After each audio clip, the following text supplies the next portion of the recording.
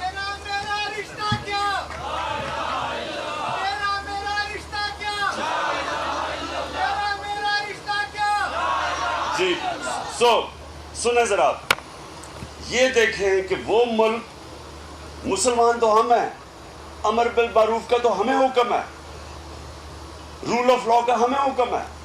اب وہاں دیکھیں کہ ادھر صرف اور صرف انہوں نے کہا کہ اس نے، پرائم منسٹر نے جو قانون لوگوں کے لیے تھے، اپنے آپ کو اس سے اوپر رکھا، اس کے لیے نو کانفیڈنس.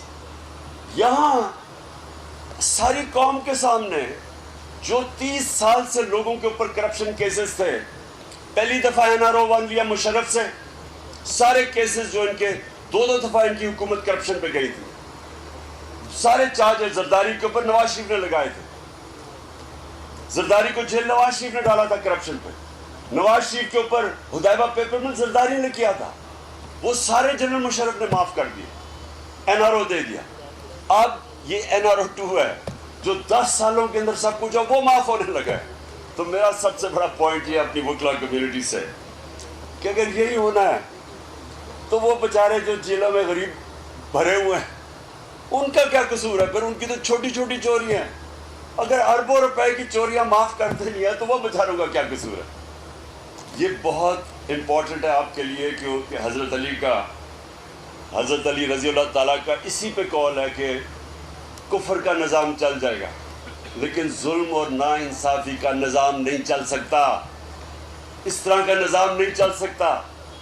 یہ جو اکانومی ہماری ہے یہ ڈائریکٹلی ڈیپینڈنٹ ہے رول آف لا پہ۔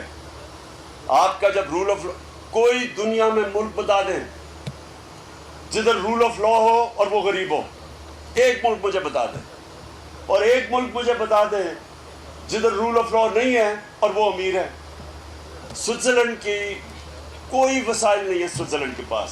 ہمارے جو ناردرن ایریاز ہے یہ سوئٹزرلینڈ سے دگنا سائز ہے اور اس سے بہت زیادہ خوبصورت ہے کیونکہ میں نے دونوں جگہ دیکھی ہوئی ہے۔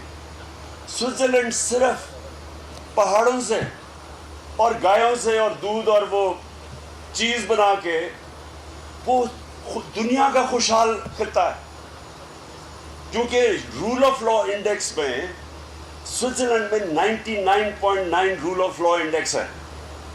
آپ کو اور ہم سب کو شرم بھی آئے گی یہ سن کے کہ مسلمان دنیا شاید ہی کوئی مسلمان ملک ہے جس کا 20% سے زیادہ رول آف لا انڈیکس پہ ہے۔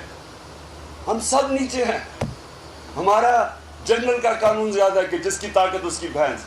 اور یہاں آپ دیکھیں کہ یہ جو رول آف لا کی تباہی ہو رہی ہے، اس لیے آپ سب کو رول آف لا کے ساتھ پاکستان کی اخلاقیات، ہماری مورل سٹینڈرڈ جو تباہ ہو رہی ہیں، کہ آپ کو جرمنی اور جاپان تباہ ہو گئے تھے سیکنڈ ورلڈ وار میں، دونوں 10 سال میں کھڑے ہو گئے کیونکہ وہاں اخلاقیات کو بوم نہیں کر سکے۔ وہ جب اخلاقیات اور موریلٹی ایک معاشرے کی انٹیکٹ ہے وہ پھر کھڑا ہو جاتا ہے۔